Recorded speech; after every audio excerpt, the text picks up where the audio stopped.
This happened a couple of years ago, but I feel like I'm ready to talk about it. In 2016, I had just turned 18 and was in the second semester of community college. I was lucky to get to take a few specialized classes that were requirements for my major. These classes required me to drive about 45 minutes every Monday, Wednesday, and Friday to the main campus of my community college system. This is relevant because I was going to a town that I barely knew much about, and I didn't know anybody who lived there. There was a man in my class named Eddie. He was a big guy in his late 40s. I'm 5'0", and at the time was about 130 pounds, which is to say I'm pretty small and defenseless. We spent a lot of time in the lab for these classes, and he was stationed right across from me. I was a bit more naive and unsuspecting at the time, and wanted to be nice, so I talked with him and my other classmates quite a bit, and was a lot friendlier to him than I would be nowadays. He started being overly friendly to me, and would stand too close and ask too many personal questions. He'd flirt with me in class, to the point it seemed to make the other people uncomfortable to watch. He also started staring at me a lot, with an intense look that really scared me. Of course, being young and not wanting to hurt his feelings, I decided to try and ignore it as best I could. I told my boyfriend about it, but again, Eddie hadn't actually done anything to me, so there wasn't a lot I felt I could do. A few weeks after that all started, all of us were hanging out in a break room type area, studying for an exam in our next class, which was about 30 minutes away. I was sitting at one table, chatting with some middle-aged woman in my class, and Eddie was at the next table over messing with his phone. I announced that I was going to get something from the vending machine and stood up. As I did, he tried, and failed, to discreetly turn his phone toward me and snapped pictures of me as I walked to the machine, got my drink, and bent over to pick it up. I realized what was going on as I was walking back to my seat, with him still taking photos, and I shot him a dirty look. He put his phone away and just sat there staring at me. I was trying to look pissed, but honestly I was just really freaked out. I excused myself from the table and called my boyfriend, near in tears, telling him what had happened. He was angry, and said that I needed to tell someone, but I said no. I didn't want to make a scene. He tried to comfort me as much as he could, but I had to go to class soon afterwards. Our class finished at about 9 p.m., and since it was January, it was completely dark out when we all walked to our cars. I was actually texting one of my guy friends about what had happened when Eddie walked up to my car. He stopped for a second and looked at me through my windshield, then slowly kept walking, watching me through my driver's side window the whole time. He was parked nowhere near me, and the wind chill was below 0, so he had to have made a point to walk by my car like that.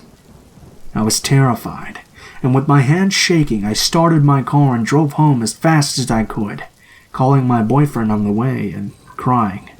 After that, I decided I needed to talk to my professor about what was going on. I was so nervous, but I asked her the next week if I could talk to her privately when class was over. We went to her office, and I told her about Eddie, and what he had done, how he had acted so weird towards me. She told me that she had noticed I tensed up and went quiet whenever he got close to me, and had noticed him paying a lot of attention to me. She told me she believed me about the pictures. It was honestly amazing how she handled it. She promised me that she would move things around where I'd be away from him in the lab, and asked if I wanted her to talk to him about it. I said no, that I didn't want to make him angry, and she said she'd respect that, but she was going to have the security guard stand at the door and watch me go to my car every night, and that she'd tell the program director what was going on, but Eddie wouldn't know that I'd talked to her. By the time we got done, it had been about 30 minutes since class had ended, and she offered to walk me outside. I'm glad that she did, because when we came out of the elevator to the first floor, Eddie was sitting in the foyer alone. Everybody else had gone home long ago. My blood ran cold, but I tried to act as normal as I could. He seemed as surprised to see our professor there as she was to see him. She asked why he was still here, and he said he noticed my car was still parked out front and wanted to make sure I didn't have to walk out myself. I'm pretty sure I was as pale as a ghost, but my professor gave him a look that I couldn't read and said not to worry. She was walking me to my car, and from now on the security guard would be there every night. He said that was good and quickly left and said good night. It still chills me to think about what would have happened if my professor didn't walk me down to my car that night. I have no idea what he was capable of doing. After this, she rearranged our seating and made sure we were never grouped together, and I started making sure I walked out to my car at the same time as a few other women in my class. The security guard was usually in the foyer, and we only had a couple months left of class, so there wasn't really any time for other incidents. But I still caught him staring at me sometimes, and he looked like he was full of rage. It's been a few years. I don't go to that school anymore, and I'm moving to a completely different city soon.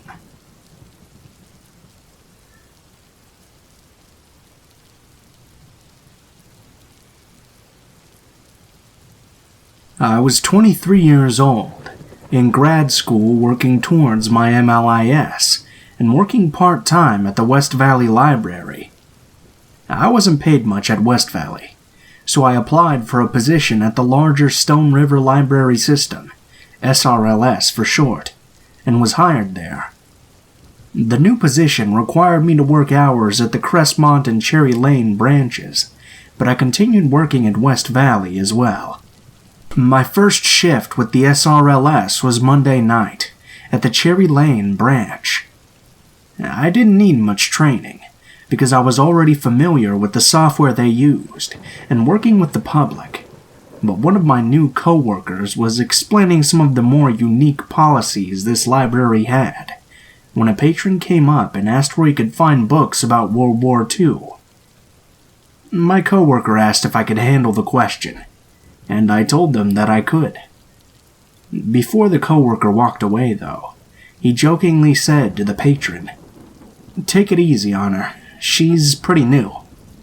This patron was heavy-set and looked to be in his mid to late 40s. I told him he'd want to look at the 940s in the adult nonfiction section, and he wandered away, but several minutes later he came right back.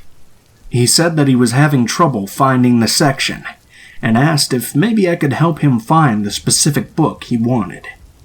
I started searching our system for the title he had requested. He then introduced himself to me as Jim, and extended his hand over the desk to shake mine. I awkwardly shook his hand and went back to searching for the book. He was acting a bit overly familiar with me, and he was very talkative, telling me all about himself. Patrons being overly familiar and talkative isn't really unusual in public libraries.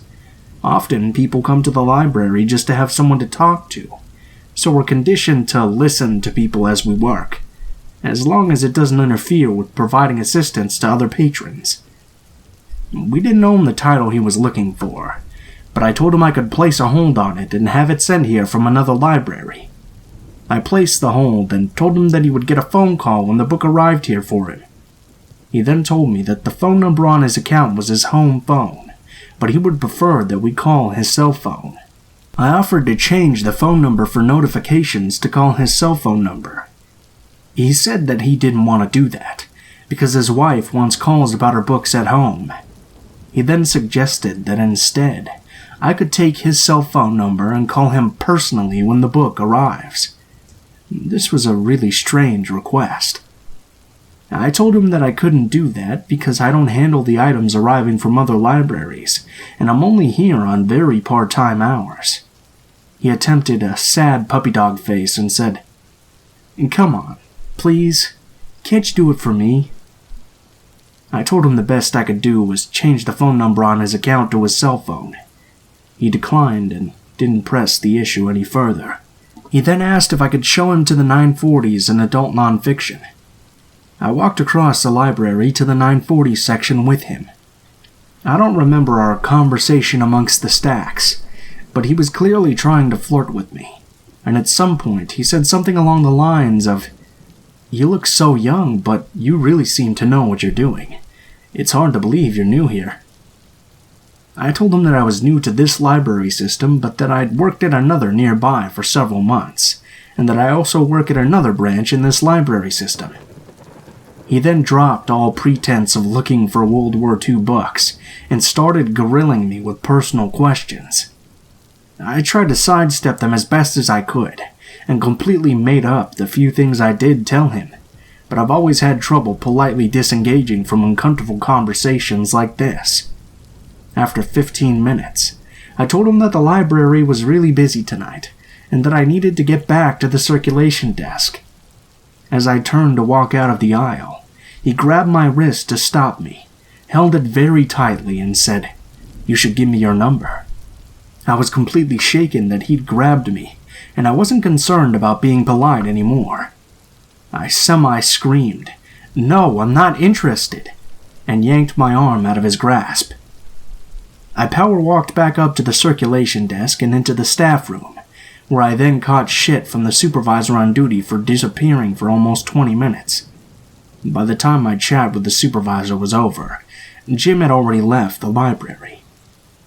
I quickly went back to the computer where I placed the hold for him, opened the transaction log, and opened his library account from there. I wrote down his card number, his full name, and his address. The next day was my first day of work at the Crestmont branch. It was pretty uneventful. Thursday I worked at the Crestmont branch again. When I arrived, the supervisor told me that someone called looking for me on Wednesday, but didn't want to leave a message. I had no idea who it could have been, so I just shrugged it off. Later that day, a coworker told me there was someone on the phone for me. I picked up the call, and it was Jim. He said he was just calling to talk. This had the hair on the back of my neck standing up, because I realized that he must have been the person who called looking for me yesterday. I told him that I can't just talk to people on the phone while I'm at work, and to not call here again. He said if I gave him my cell number, he could call me when I'm not at work and we could talk.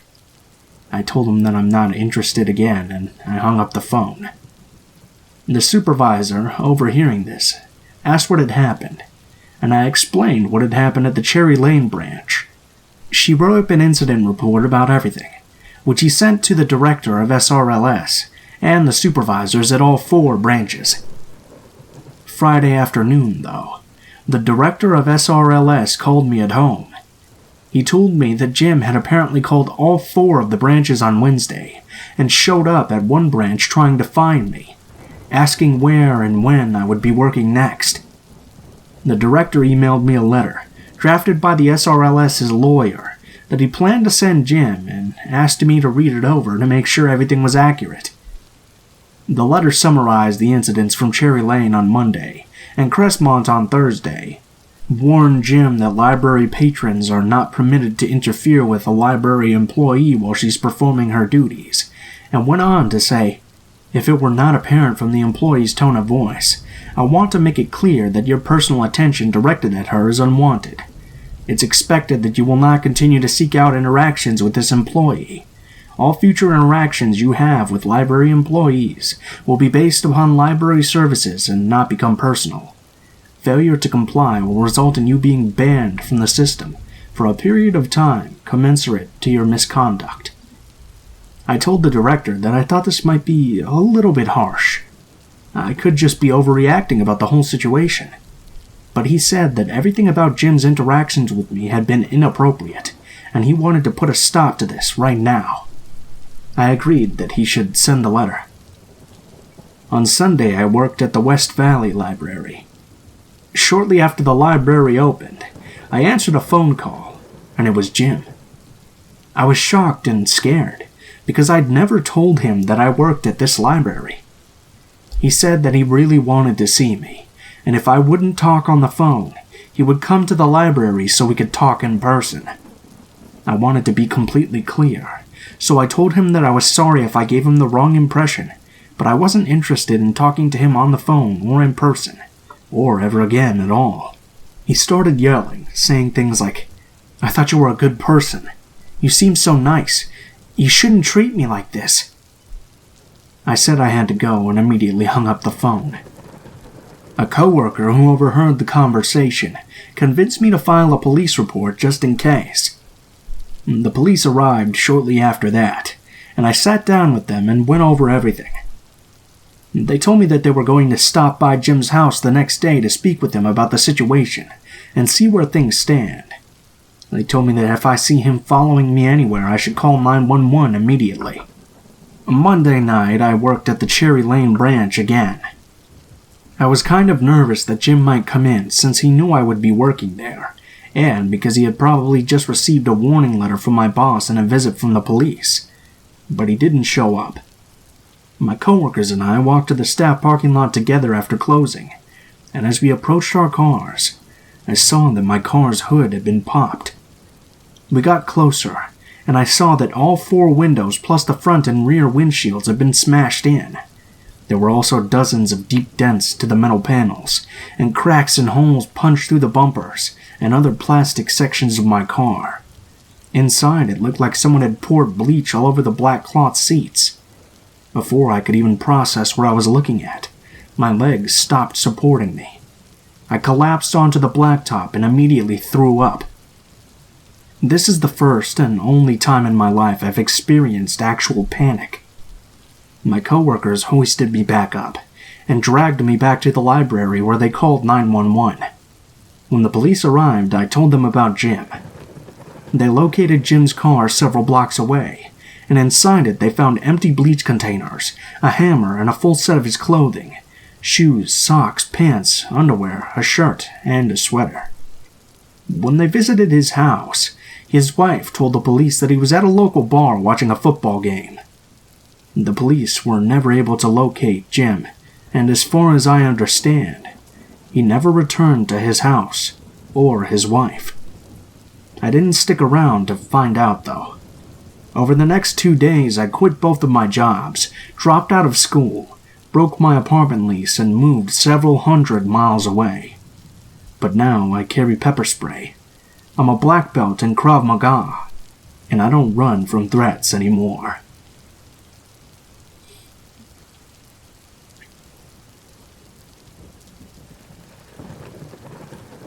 Not long ago, my partner and I were driving through a reservation land at about 11 o'clock at night, in the desert southwest of the USA. We were on a major highway, but as with so many highways in that area, it's not very well used, just barely paved, and with only 1 lane going in each direction. No lights, just reflectors embedded in the pavement. It's not uncommon to go for an hour on this highway without ever seeing another vehicle. I was reading a book aloud when suddenly my buddy, who was driving, interrupts and pulls off on the side of the road, braking quickly. "Did you see that?" "No," I replied. "See what?" "That van, it just went off the road." I turned in my seat, but couldn't make out anything, on or off the road. It was just darkness all around. He grabbed a flashlight that we keep in the car and asked me to call 911 right away. He's in a medical profession and a lapsed licensed EMT, and I've worked in emergency response, so this isn't a super uncommon occurrence for us, although not even being able to see the accident was a first for me.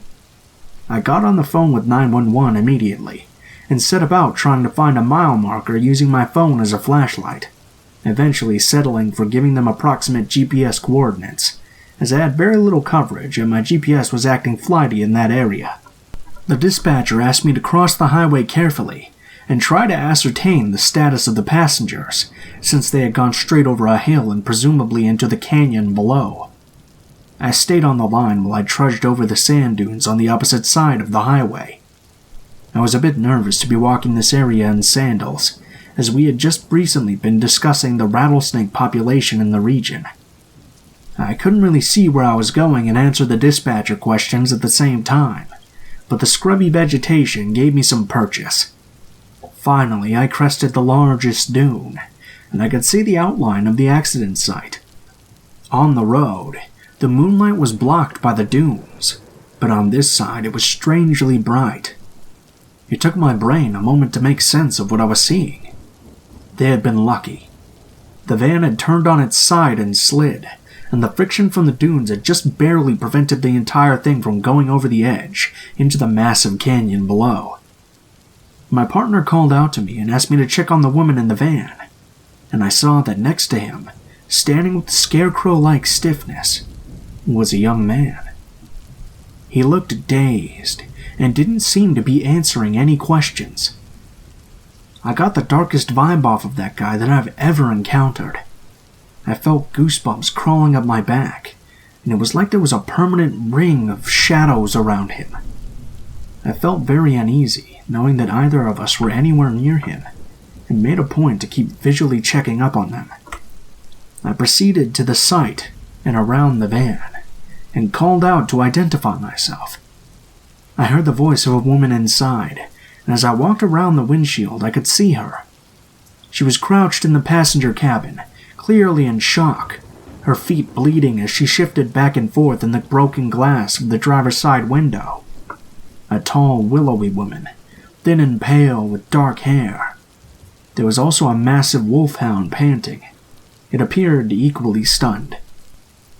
I saw that they had managed to pry the passenger side door open, and the man must have climbed out through the top that way.